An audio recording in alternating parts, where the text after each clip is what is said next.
Assalamu alaikum and hi friends. Welcome to my kitchen by Fasa. எல்லாரும் நலமா இருப்பீங்கன்னு நினைக்கிறேன். இன்னொரு ரெசிபி வீடியோல எல்லாரையும் சந்திக்கிறதுல சந்தோஷம். ரமலானும் கிட்ட வர சுத்தி கடைகளில் வாங்காம லேசா சம்சா வந்துட்டு வீட்டில் எப்படி செய்யறேன்னு தான் பார்க்க போறோம். வீடியோ பார்க்க முந்தி கட்டாயம் சேனலை சப்ஸ்கிரைப் பண்ணிட்டு கிட்டக்கிற பெல் அடையாளத்தை அழுத்தி அதில் ஆல் அப்படின்ற அந்த ஆப்ஷனையும் அழுத்திக்கோங்க.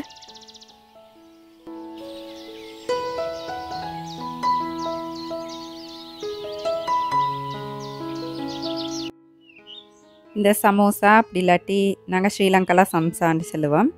இந்த கோழி போட்டு தான் செய்ய போகிறேன். அதுக்கு கோழியை இப்போ நான் காட்டுற மாதிரி குட்டி குட்டி துண்டாக கட் பண்ணி வச்சுக்கணும்.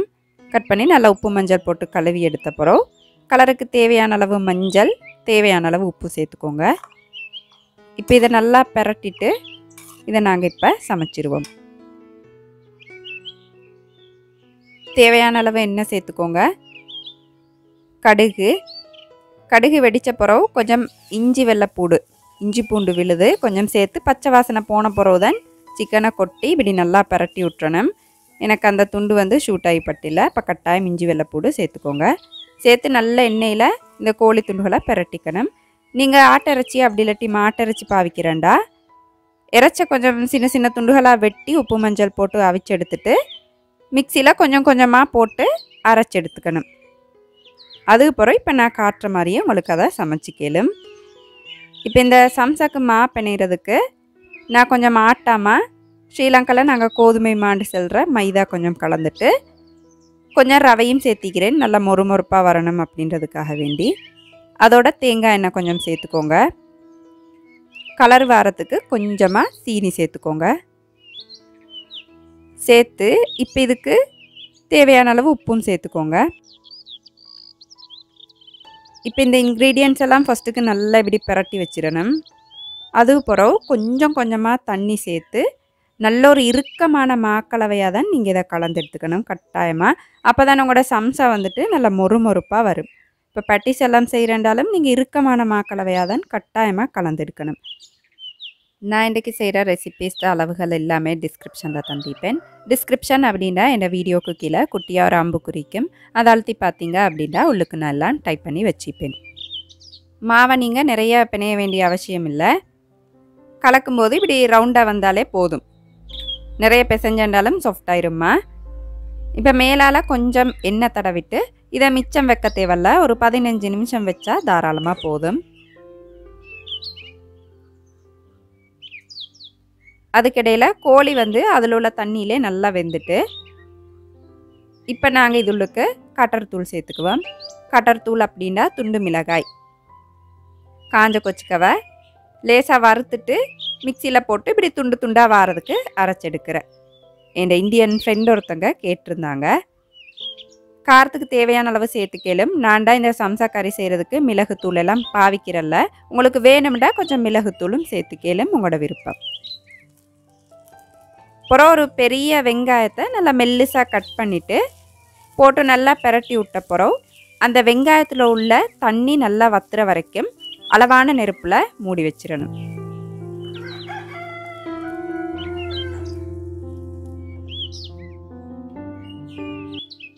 அதுக்கிடையில் இந்த கறிக்கு நான் கொஞ்சம் வெங்காயம் சேர்க்க போகிறேன். லீக்ஸ் வாங்கும்போது நான் எப்போவுமே அந்த அடித்தண்டை நாட்டி வச்சுப்பேன். அப்போ அதுலேருந்து வர இலைகளையும் இப்படி இப்போ நான் காட்டுற மாதிரி உங்களுக்கு வெட்டி எடுத்துக்கலும். 7 மிண்டா ஒரு தடவை முயற்சி செஞ்சு பாருங்கள். உங்களுக்கு வெங்காய இலைக்கு பதிலாக தனியாகவே லீக்ஸ் மட்டும் சேர்க்கலும், அது உங்களோட விருப்பம்.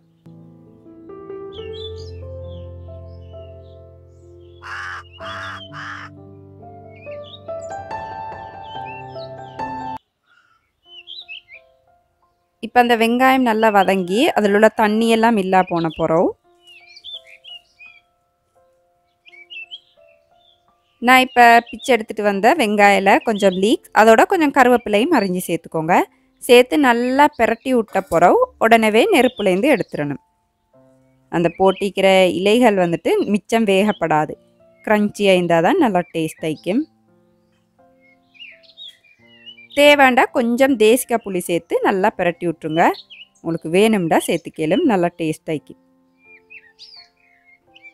இப்போ நாங்கள் அதை அப்படியே வச்சுட்டு சம்சா ஷீட்ஸ் எப்படி செய்கிறேன்னு பார்ப்போம். இப்போ நான் காட்டுற மாதிரி சப்பாத்தி உருட்டுவோம் இல்லையா, அந்த மாதிரி நல்லா உருட்டிக்கணும். மெல்லிசாக உருட்டணும். சப்பாத்தியை விடவும் நல்லா மெல்லிசாக உருட்டி எடுத்துக்கணும். அப்போ தான் உங்களோட சம்சா வந்துட்டு நல்லா மொறுமொறுப்பு தன்மையாக இருக்கும். உங்களுக்கு இந்த மாக்கலவை வெறுமனே மைதாமா, ஸ்ரீலங்காவில் நாங்கள் கோதுமை மாண்டு செல்கிற அந்த வெள்ளமா மட்டும் வச்சியும் செஞ்சுக்கலும். நான் இன்றைக்கு கலந்து தான் செஞ்சுக்கிறேன். அது உங்களோட விருப்பம். ரவையும் உங்களுக்கு விருப்பம்டா சேர்க்கலும், அப்படி இல்லாட்டி அதை விட்டுறோம் மேலும்.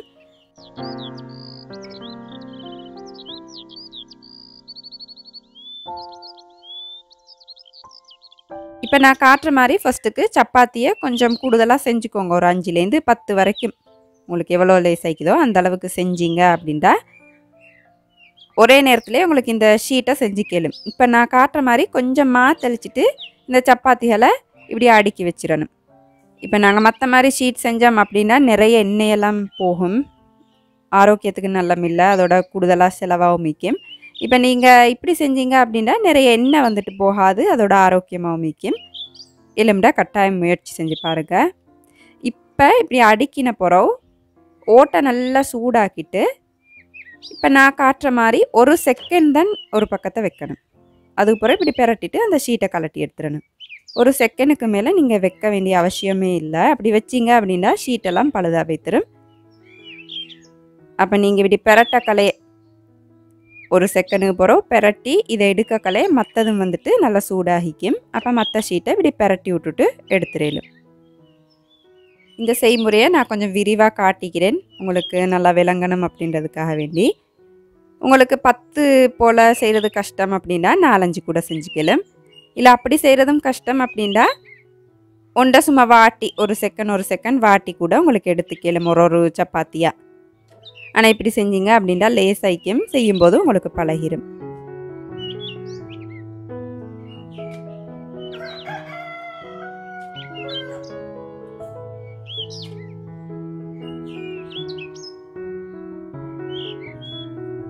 இப்போ அந்த சம்சா ஒட்டுறதுக்காக வேண்டி கொஞ்சம் கோதுமை மாண்டு செல்வம் இல்லையா, அந்த மைதாமா, அதுவும் கொஞ்சம் தண்ணியும் சேர்த்து கம் மாதிரி இப்படி கரைச்சி எடுத்துக்க போகிறேன். அது இருக்கட்டும். அது வரைக்கும் நாங்கள் இந்த ஷீட்ஸ் எல்லாம் கட் பண்ணி எடுத்துக்குவோம். நான் இன்றைக்கி சம்சா வந்து கொஞ்சம் சின்னதாக தான் செய்ய போகிறேன். அதை சுற்றி இப்படி 4க்கு கட் பண்ணி எடுக்க போகிறேன். உங்களுக்கு சின்னதாக விருப்பம் இல்லை, கொஞ்சம் பெருசாக செய்யணும் அப்படின்னா 4க்கு கட் பண்ணாமல் பாதியாக 2க்கு கட் பண்ணி எடுத்துக்கோங்க. 2 முறையிலையும் சம்சா எப்படி மடிக்கிற அப்படின்ட்டு நான் காட்டுறேன்.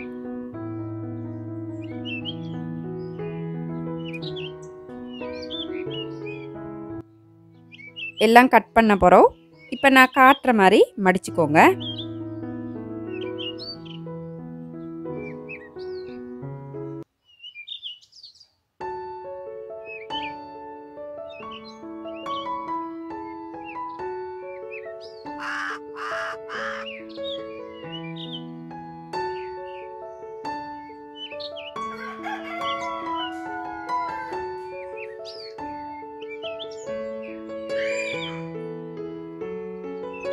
தேவையான அளவு ஸ்டஃபிங்கை வச்சுட்டு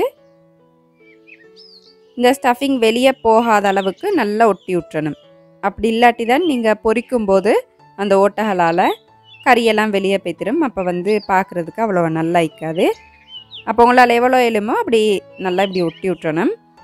ஒட்டின பிறகு நீங்கள் ஃப்ரீசரில் ஃப்ரீஸ் பண்ண போகிறீங்க அப்படின்னா இந்த மைதாமா அங்கிட்டு இங்கிட்ட அப்பிக்கப்படாது.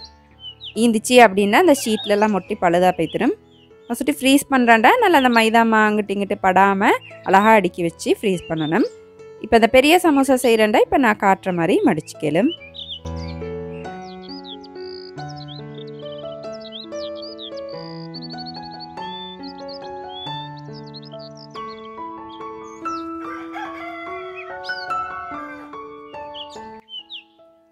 இப்போ எல்லாம் மடித்த பிறகு நெருப்பை நீங்கள் கட்டாயமாக அளவான நெருப்பை விட கொஞ்சம் குறைவாக வச்சுக்கோங்க.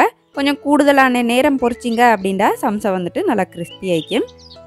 இந்த ஓரங்களில் சின்னதாக ஓட்டை இருந்துச்சு அப்படின்னா நீங்கள் கரைச்ச அந்த மைதாமா கரைசெல்லாம் கொஞ்சமாக இப்படி ஒட்டிட்டு பொரிச்சிங்க அப்படின்னா அந்த ஸ்டஃபிங் எல்லாம் வெளியே வராது. 2 பக்கமும் நல்லா நிறம் வர்றதுக்கு பொரிச்சு எடுக்கணும். கட்டாயமாக நெருப்பை வந்து கொஞ்சம் குறைவாகவே வச்சுக்கோங்க. அப்போ தான் பொரிச்சு கொஞ்சம் நேரம் ஆகினா கூட நல்லா கிறிஸ்பி ஆகிக்கும்.